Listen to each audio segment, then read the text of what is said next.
Hey guys, welcome back to my channel. If you are new here, go hit that subscribe button to follow me along on my adoption journey. Today's video, I just want to talk to you guys about switching my age range and what exactly that means for my expectations, what's gonna be like and stuff like that. So, for those that don't know, my original age range was 0 to 24 months at referral, so she would be under 3 when she came home. Due to the fact that I was trying to pursue one little girl that was over 24 months, I changed my range to 0 to 36 months. Long story short, she's no longer available. I can't adopt her, but I am keeping my age range as 0 to 36 months because I am going to trust the universe that there is a reason why they brought that little girl into my life, and maybe it's because I'm meant to adopt a child that's over 24 months. Anyway, because I've increased my age range, things can potentially be different. So, let's go through some of the things. First off, diapers. I am adopting a little girl with Down syndrome. She will be in diapers regardless of what age she's in. Honestly, kids with Down syndrome toilet train a lot later than children that are typically developing. So the diapers that I have will still fit her. She might outgrow some of my one size diapers a little bit faster than she would have obviously if she was younger when she came home. But to be completely honest, her size is going to be smaller than a typical child. So diapers, I'm still going to use the diapers I have. I still expect her to toilet train later. Diapers will be used. Size, since we're on kind of that, she will be small. Children with Down syndrome tend to be smaller than typically developing children. They're tiny. Orphanage life does not help children, any child, develop properly. A lot of children I've seen that are coming home at the age of 3, 4, and beyond are under 20 pounds. So I don't expect her to be more than 20 pounds. 25 absolute top if she's like closer to 4 years old when she comes home. In terms of height, that's where we're going to have a little bit of a difference. The average height for a 3.5-year-old with Down syndrome that is a female, I worked it out to be about 34, 35 inches. Roughly. I'll try to remember, I can't guarantee, to post a link down below of the website that I go to for the average, like for percentiles for children with Down syndrome. They have different growth charts than typically developing children. They do. So, that's kind of my go-to place, and I always go 50th percentile. There's what the average is. However, like I said, a lot of children that I've seen come home from India as well as other countries are below like 10th percentile and below. Some of that's malnutrition. Some of that is just different cultures. I've seen a lot of kids from India that just are smaller just because children from Indian descent are smaller. So yeah, we'll see. So that moves into stuff. So I have a stroller for her already. That will be used regardless. The stroller goes up to, I believe, 50 pounds. She'll be fine. And also children with Down syndrome have low muscle tone, so she will be walking later, which I'll get into in a minute, and not be able to walk as long. So we'll be using the stroller, getting plenty of use out of it. The car seat that I got for free, it's beside me if you wonder why I'm like looking. The car seat that I got for free that I will be bringing to India with me will continue to be brought to India. The weight capacity of it is 30 pounds and the height limit is 30 inches. You might be going, Michelle, you just told me like 35 inches for a 3.5-year-old. Yes, but she'll hit the weight limit. She'll be under the weight limit, I should say. She might be over the height limit by a few inches. The reason I don't care is I'm never using this car seat in my car. So for her to be over the height, not a big deal. And honestly, if you've seen some people out there with infant car seats, no one uses them properly. I have seen some big toddlers in infant car seats because they're convenient. I mean big, like 2-year-olds. Like typically developing 2-year-olds. My daughter might be 3.5 going in an infant car seat, but you know what I mean. Like big children still in infant car seats. So yeah, I'm not too concerned. It is literally for the flight home and to go through the airport with. That's all I'm using it for. Once she lands, she's going to be in a convertible car seat in my car. So I don't really care if she's like a couple inches taller than what is recommended for the car seat. And she'll be under the weight capacity for the snap and go thingy that I got, and under the weight capacity for the car seat too. So I'm totally cool with that. Bottles. So originally, there was a whole like inducing lactation thing that I'm not even getting into. I'll put the playlist up here and you can watch it yourself. But that is no longer going to happen. If for some reason I get matched with a very young child, I will reevaluate that situation. Given that I honestly feel like Haley was brought into my life to up my age range, I honestly feel like I'm going to get matched with a child over 2. So, in terms of the inducing lactation stuff, I'm not going to worry about it. I'm trying to get rid of the guilt associated with that, but that's a different video. Formula though, I will have her on formula. I will have her formula in India, and at least when she comes home for the first little bit. The reason for that is malnutrition. A lot of kids in orphanages are malnourished, and it's the easiest way to make sure that she's getting the nutrients she needs to help her gain weight faster and get her up to where she should be. Another reason is a lot of kids in country, because of all the trauma they experience. I mean, you are literally ripping them from the only home they know into your home where they don't know the language. They have no clue who you are, and a lot of them haven't seen white pale people. You're having them experience a million different things. Many have not touched carpet before. Many have not touched grass before. Many have not really gone outside before. So there's a lot going on. A lot of children refuse to eat. So having formula, if I can at least get her to drink some formula, that will be a win for me. And then once she comes home, then I'll try to really push more foods. Once she gets more bonded and attached to me, then I'll push more foods. And then once I feel like she's eating enough that she doesn't need the formula, then I will take it off completely. But honestly, it could be a long, drawn-out process of her being on formula, even just 1 bottle a day, for a long time. So she will definitely be on formula in India, and probably at least a month or 2 at home, and then taking it 1 day at a time, regardless, even if she's 3.5 coming home, because I'd rather her know that she's getting what she needs. What else was there that I wanted to talk about? Bottles. So someone mentioned in another video about the fact that I want aluminum bottles, and they're like, well, you might want to hold off on them because they're expensive and she won't be using them for long, or she might not need them at all. So she will be using them somewhat. The thing is, with the bottles I want, they are like magic. If you check them out, they're by Pura, P-U-R-A.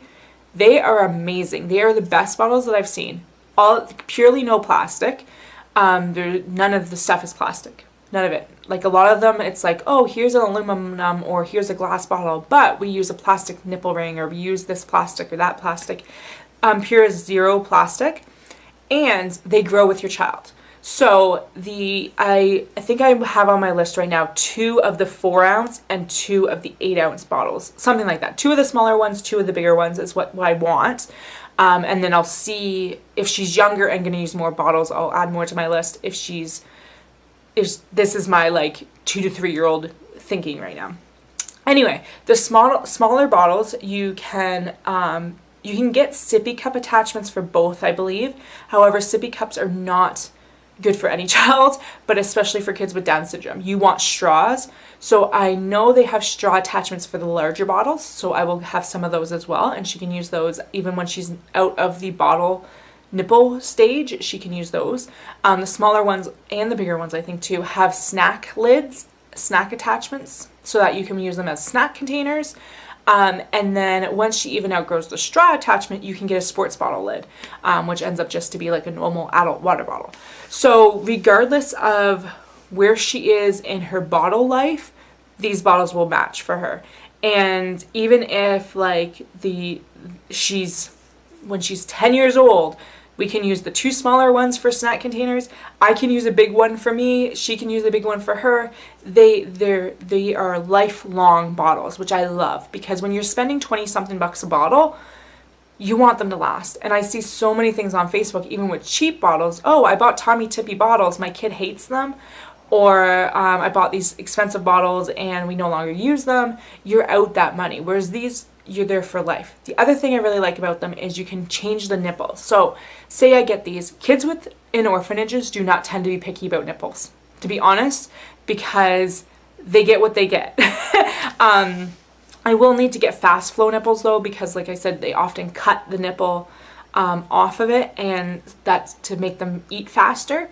And they also put like porridge and gruel and whatever nasty stuff they can possibly think of to make into a meal into bottles and give it to that instead of feeding them. So I will get fast flow nipples to at least try to get her to have something she's more used to. If it turns out it's too fast for her, I'll switch down to a slow flow, or I think the medium flow is what comes with it. Maybe the slow flow. I think the medium flow come with the bigger ones and the slow flow come with the smaller ones. Either way, I will switch back to whatever comes with the bottles. But I do plan on having fast flow for her when we first come home. In country, I have the, what do you call them, Playtex nursers with the drop-in liners. I don't know how much access we're going to have to clean water to wash bottles. So I would rather be able to just have to clean the nipples and not have to worry about washing bottles all the time. I like the drop-in liners. So I will be getting fast flow nipples for those bottles as well. I'm not a huge fan of plastic, so they are literally for in-country. In-country and maybe like emergency travel kind of things where I need drop-in liners. So what else do I want to talk about? So yeah, I just love those bottles because they'll be perfect for her for everything. I'm trying to think of what else I have. Sorry, I'm looking around her room.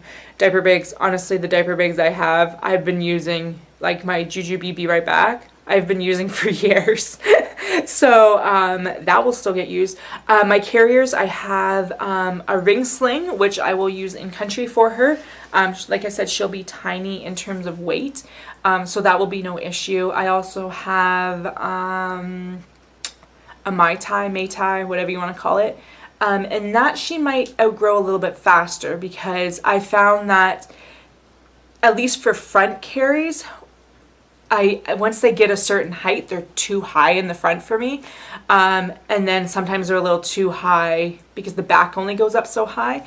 So we'll see. I might end up not wearing her on the front with that and having to wear her on the back. I do plan on getting a toddler carrier. I think it's the Becco.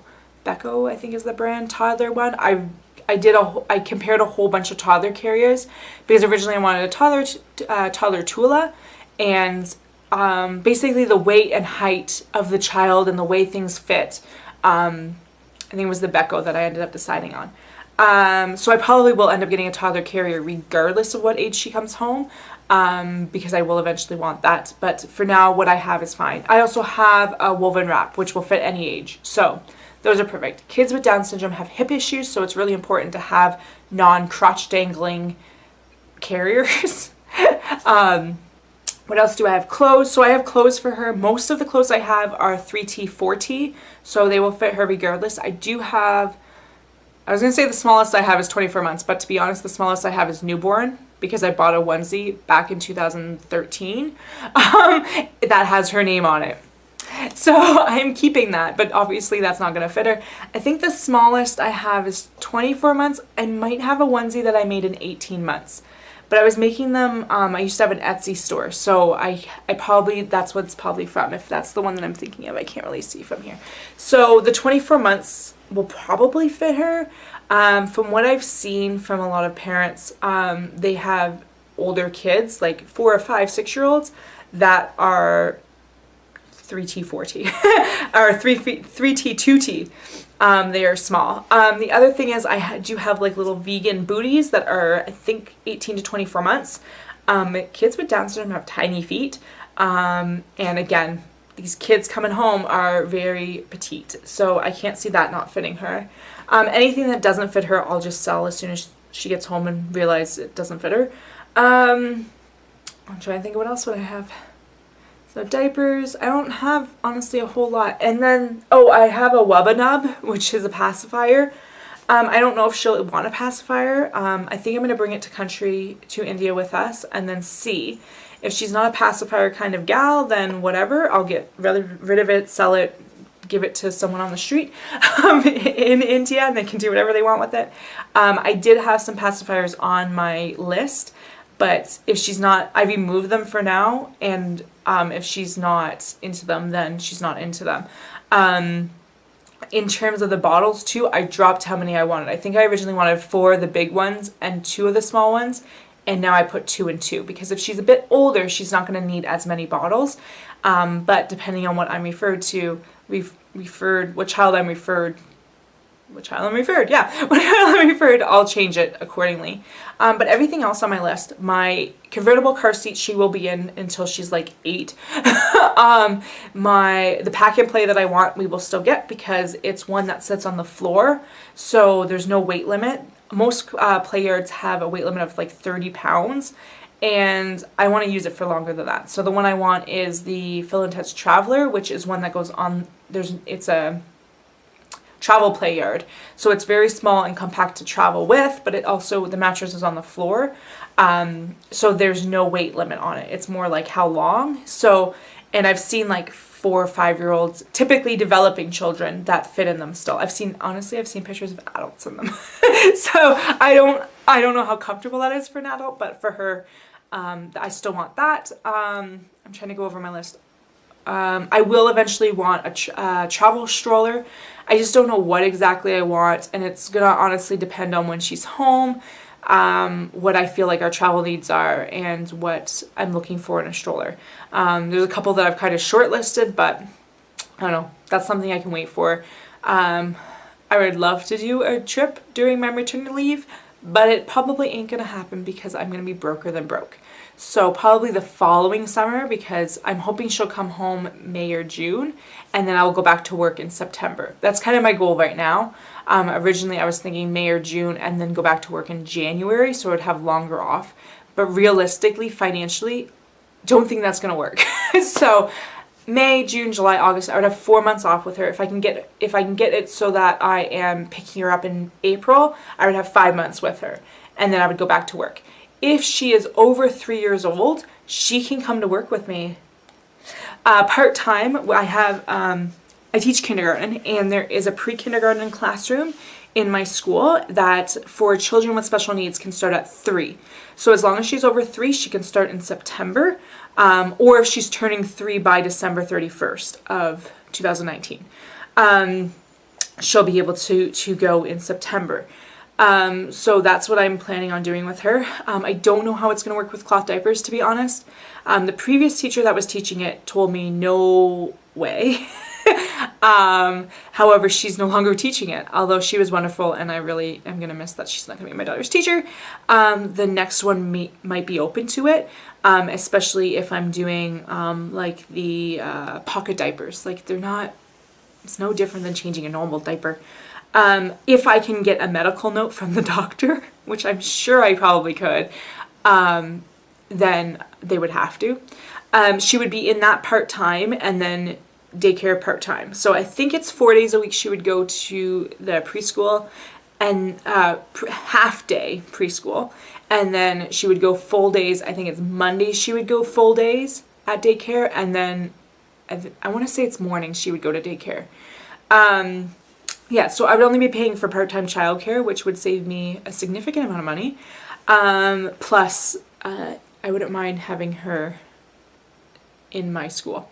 I don't know how that would work for attachment, and it's probably going to be a nightmare, to be honest, because she's going to see me in the hallways and want to be with me and yada yada, but I'll roll with it. I'm trying to think what else I wanted to talk about. I don't have very many toys for her. I have books for her, and that goes regardless of age. I have a couple like rattle toys. I'm trying to look around and see. I don't really have that much for her. So, and the stuff that I have on my list that I want is like blocks and like stacker toys, like stuff that would be appropriate for her at 3, the same as it would be at 2. There's nothing really that I specifically was like, oh, now that I might get a 3-year-old or a 3.5 by the time she comes home, I really can't do that versus having a 2.5-year-old.